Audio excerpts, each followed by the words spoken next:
10ª lição do nosso guia sobre Êxodo, e hoje nós vamos falar sobre o tema aliança e o modelo. Esse tema que vem nos ensinando ricas lições espirituais sobre a importância do relacionamento com o nosso Deus. Mas antes de nós irmos para o estudo da lição, deixa eu te convidar, você que ainda não é inscrito nesse canal, a inscrever-se e compartilhar o link com o máximo de pessoas que você puder. Compartilhe nos grupos da sua igreja e comente, não deixe de comentar, diga o que você achou, se você está gostando, deixe sua sugestão também de temas, deixe alguma dúvida que você tenha. Será uma alegria poder responder você nos comentários e interagir. Também diga de onde você está nos assistindo, tá bom? Na última lição, eu disse que quem compartilhasse mais o link da lição iria ganhar um comentário Andrews, tá certo? Eu estou contabilizando ali aqueles que me mandaram no e-mail, lá os prints, eu estou contabilizando e nos próximos dias eu já vou estar anunciando o ganhador e estar enviando esse presente maravilhoso, tá certo?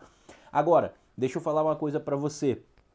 Se você está amando mesmo o estudo da lição, a próxima lição será ainda tão interessante ou mais que esta, que será a lição de Josué. E nós também estaremos comentando a lição de Josué, aqui do livro de Josué. Eu já estou ansioso, né? Uma lição vai chegando ao fim, a gente vai se despedindo dela. Entramos na reta final dessa lição e já vamos agora para a lição de Josué, que também será extraordinária, tá certo? Agora, vamos para o estudo da nossa lição, mas antes disso, não deixe de curtir o vídeo, tá certo? Se você ainda não curtiu, curte aí o vídeo, porque toda vez que você curte, você comenta, o YouTube entende que esse conteúdo é importante e ele faz chegar ao máximo de pessoas possível, tá certo? Vamos para o verso para memorizar. Diz assim, Êxodo, capítulo 24, verso 3. Moisés foi e transmitiu ao povo todas as palavras do Senhor e todos os estatutos. Então todo o povo respondeu a uma voz e disse: tudo o que o Senhor falou, nós faremos. Aqui nós temos agora a aliança ali, vai se encaminhando para o seu encerramento, a parte de aliança, quando na sequência Moisés vai aspergir o sangue da aliança sobre todos aqueles que aceitaram o pacto com Deus. Muito importante nós atentarmos para algo que o autor chama a atenção aqui logo no dia de sábado e também vai desenvolver nos próximos dias da lição, que é a questão do relacionamento. Toda vez que nós pensamos em aliança, e nós temos várias questões teológicas aí que envolvem a aliança, que são muito importantes do ponto de vista da salvação, mas se nós fôssemos pegar algo aqui que nós temos que destacar e é importantíssimo, é o relacionamento. Deus, ele é um Deus relacional. Nós percebemos na Bíblia inteira que o nosso Deus, ele é um Deus que ama aqueles que ele criou e ele se relaciona com aqueles que ele criou. É muito diferente das divindades do mundo pagão, é muito diferente dos cultos da antiguidade, aonde as pessoas ficavam buscando aplacar a ira dos deuses, as pessoas ficavam buscando as divindades. A divindade bíblica, o Deus bíblico, por outro lado, ele busca o ser humano, ele relaciona-se com o ser humano, ele quer estar junto com aqueles que ele criou, diferente das divindades do mundo antigo que eram criadas pelas pessoas, que eram obras das mãos das pessoas, da imaginação das pessoas, a partir daquilo que elas observavam na natureza e dos fenômenos naturais. O Deus bíblico, ele está acima de tudo isso, mas ao mesmo tempo ele é um Deus relacional.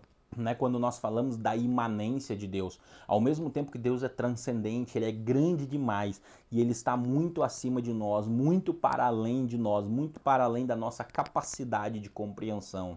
Ao mesmo tempo ele é imanente, ele está do nosso lado. E a Bíblia, ela nos revela isso.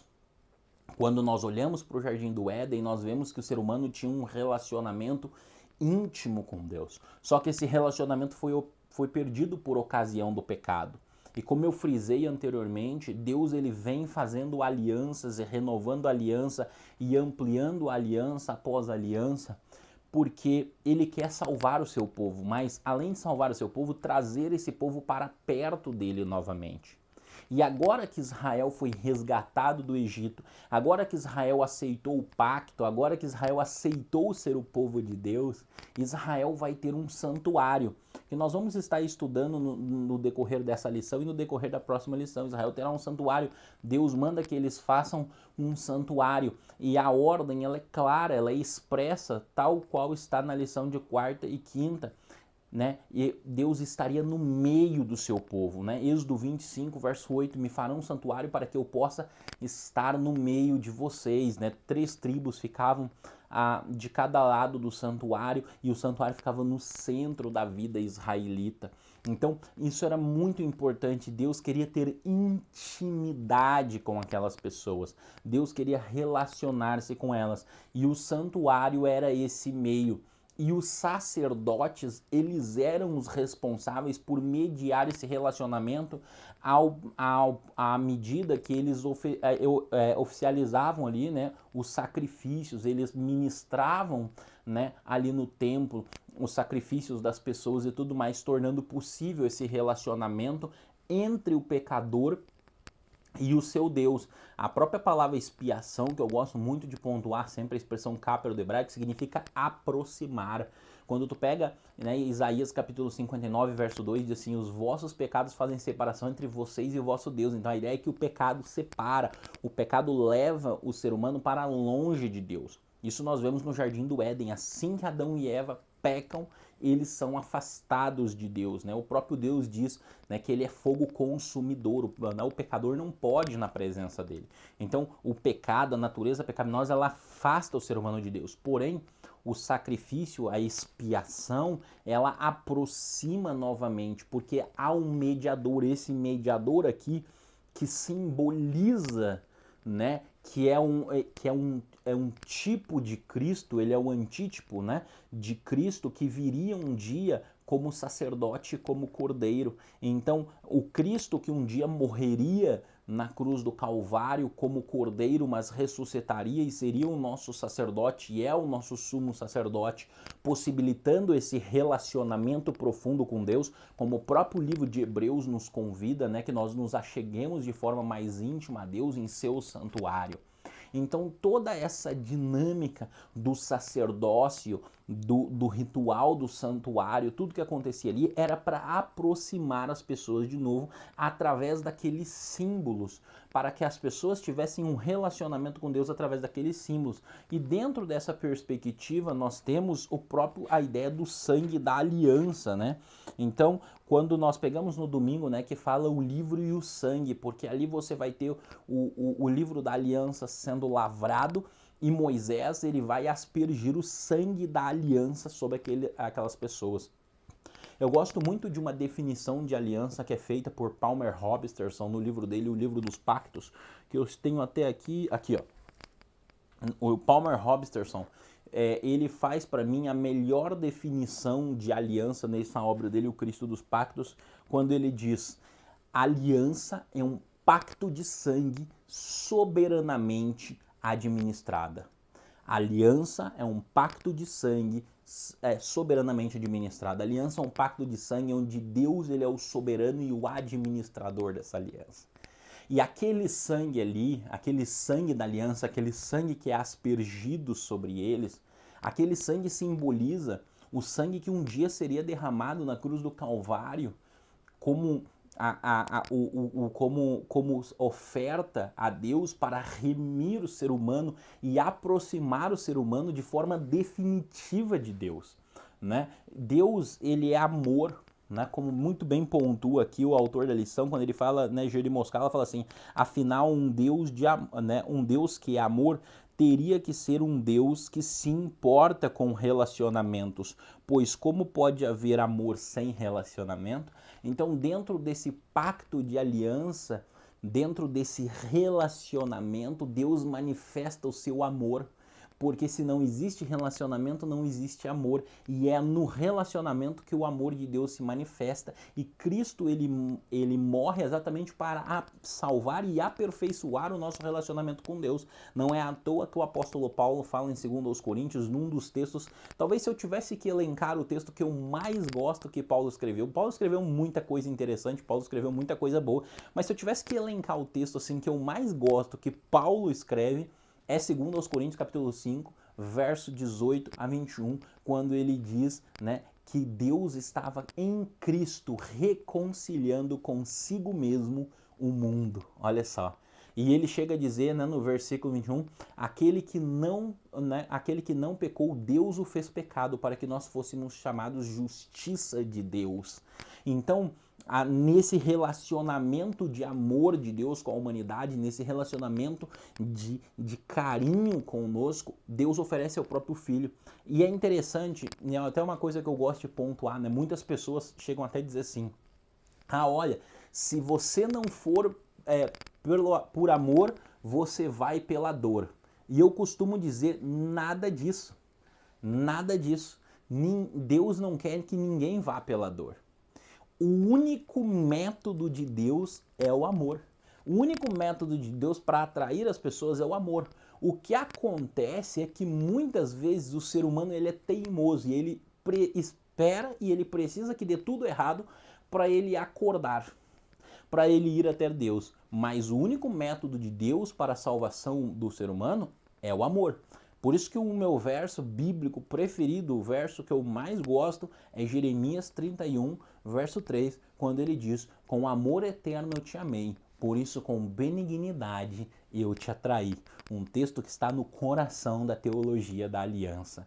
Com amor eterno eu te amei, por isso com benignidade eu te atraí. Então esse Deus relacional, ele é um Deus apaixonado, né? E quando nós vamos então para a segunda-feira ela traz um relato muito interessante, né? Quando cerca de 73 homens ali, né, juntamente com Moisés, estão subindo o Sinai. Eles vão até um determinado ponto do Monte Sinai, porque é quando Moisés lá vai entrar na nuvem, ele vai passar os 40 dias lá com Deus, né, na presença de Deus, recebendo instruções e tudo mais. E eles têm uma visão de Deus. Nós não sabemos aqui, o texto bíblico não nos diz exatamente o que eles viram, mas diz que eles viram a Deus. Eles viram ali, com certeza, alguma manifestação de Deus, talvez na forma de fogo, no momento que manifesta na nuvem, enfim. O texto bíblico não descreve, e Moisés não descreve, possivelmente até mesmo para que nós não fôssemos levados a quebrar o mandamento de fazer Deus de alguma forma ali, né, visto que o próprio mandamento diz que não era, né, para fazer imagens de Deus, né, nem imagem nem no que é na terra, nem acima da terra e tudo mais. Então, mas é interessante que eles veem a Deus, né, nesse relacionamento profundo. Alguns creem que possivelmente eles tenham visto a Cristo aqui, alguma manifestação de Cristo, né, visto que o Evangelho de João, né, ele fala no capítulo 1, verso 18, que ninguém jamais viu a Deus, mas o Deus, o Filho, né, o Deus unigênito que está no seio do Pai o revelou. Enfim, mas eles viram uma manifestação de Deus. Infelizmente, nós não temos os detalhes, né, dessa manifestação para nós, né, saciarmos aqui o nosso interesse de entender. Mas perceba novamente o tom relacional que há aqui envolto nesse encontro, né? Eles estão numa refeição. Gente, refeição no Antigo Oriente era algo muito importante. Muito diferente da nossa cultura. Hoje, em boa parte dos lares, né?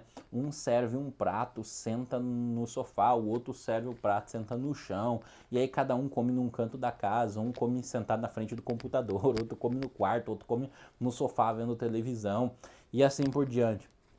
No Oriente não, as pessoas sentavam junto, comiam em família. A refeição era um momento importantíssimo, um momento crucial ali, um momento de família, né? Um momento, né, de amizade, de estreitar relacionamentos. Tu comia com amigos, tu comia com pessoas que tu amava.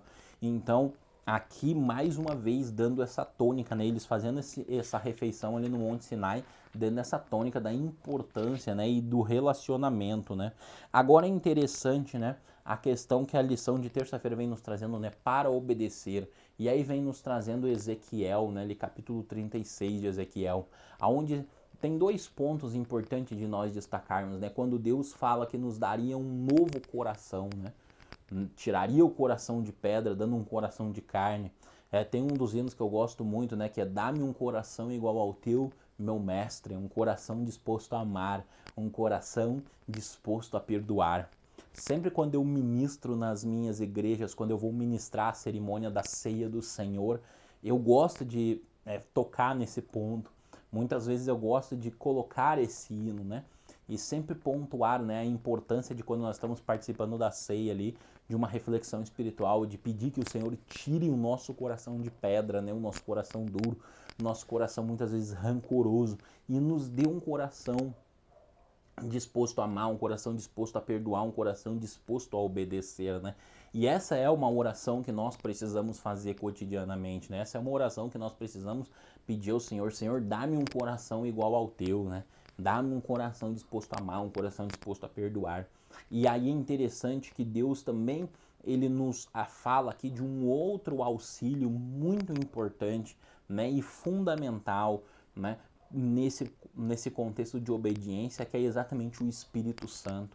Sem o Espírito Santo, ninguém é fiel a Deus por completo, ninguém vai ser fiel a Deus, né? O Espírito Santo que Deus daria para o ser humano, ele é o que capacita o ser humano a viver a aliança, né? O que capacitaria eles a serem fiéis às palavras da aliança, a obedecer tudo aquilo que Deus entregou para eles, seria exatamente o Espírito Santo, né? Então eles precisariam do Espírito Santo para que fossem fiéis a Deus em tudo. Então uma obediência verdadeira, ela é conduzida pela presença do Espírito Santo, tá certo?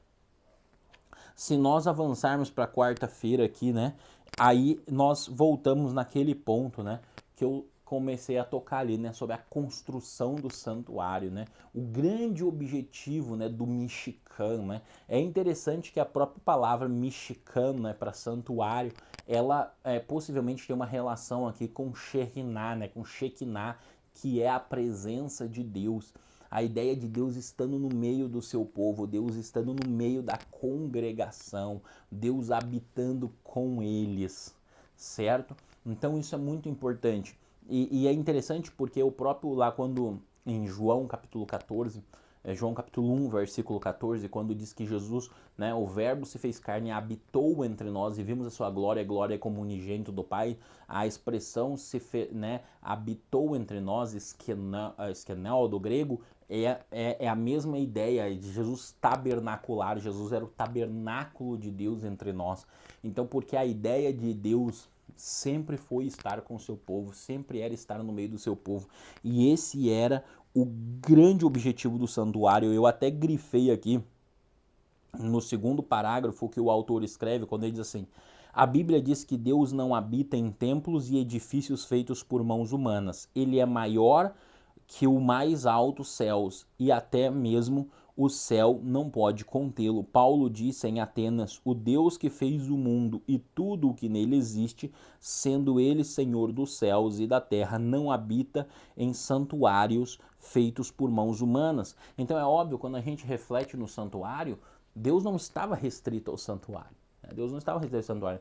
Deus, ele é muito maior do que qualquer santuário, do que qualquer coisa que o ser humano possa fazer, né? O próprio Salomão, ele fala em Reis, 1 Reis capítulo 8, né, que o templo não podia conter a Deus. Mas o templo era o lugar onde Deus vinha na terra, era o ponto de encontro entre Deus e o ser humano, ainda que o templo não pudesse conter o Senhor, né? E aí, quando nós vamos aqui para a parte final, é muito importante, e aí vem na quinta-feira, né, cheios do Espírito. Quando, por exemplo, vai falar ali de Bezalel, né, que ele vai receber o Espírito Santo para fazer o santuário, para fazer a obra de artífice do santuário. É a primeira vez na Bíblia que nós temos sendo mencionado de forma clara, né, de uma pessoa que é capacitada pelo Espírito Santo, uma pessoa que é cheia do Espírito Santo para executar uma obra. É a primeira vez que nós vamos ver aqui de forma clara nesse sentido. E aqui tem um tema muito importante para nós, querido. Duas questões que nós podemos destacar em relação a isso. Primeiro, que a gente percebe todo o cuidado de Deus com as coisas dele. Quando Deus vai ali, Deus ordena a construção do santuário, e o santuário vai ser construído, Deus faz questão de dar todas as informações nos mínimos detalhes. Deus não deixou a construção do santuário ao bel prazer do ser humano, para o ser humano construir do jeito dele, do jeito que ele acharia melhor.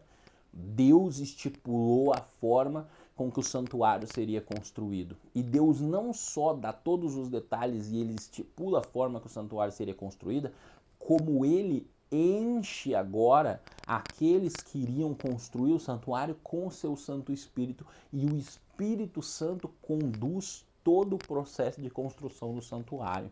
Então Deus estando no controle de tudo. E aqui nós temos uma lição importantíssima. As coisas de Deus, elas não podem ser feitas de qualquer jeito. As coisas na casa de Deus, elas não podem ser feitas de qualquer jeito. Programações, nada que nós vamos fazer na casa de Deus pode ser feito de qualquer jeito. As coisas de Deus têm que ser feitas com decência, têm que ser feitas com ordem, têm que ser feitas com planejamento, têm que ser feitas com organização, têm que ser feitas com antecedência. E isso daí é algo que nós precisamos aprender aqui desse texto aqui que vem falando para nós exatamente sobre Deus dando todas as instruções sobre a construção do santuário, e não só dando todas as instruções sobre a construção do santuário, como capacitando aqueles que estariam à frente. E aí, então, nós também temos que entender que quando nós estamos à frente de programações, quando estamos à frente de coisas na casa de Deus e mesmo fora da casa de Deus, quando nos propomos a fazer algo para Deus, nós temos que clamar que o Espírito Santo esteja conosco. O Espírito Santo precisa nos conduzir, porque se o Espírito Santo nos conduzir, se o Espírito Santo nos encher, aí sim nós seremos capazes de executar a obra de Deus da melhor forma possível, não do jeito da nossa cabeça, não conforme as nossas ideias, mas conforme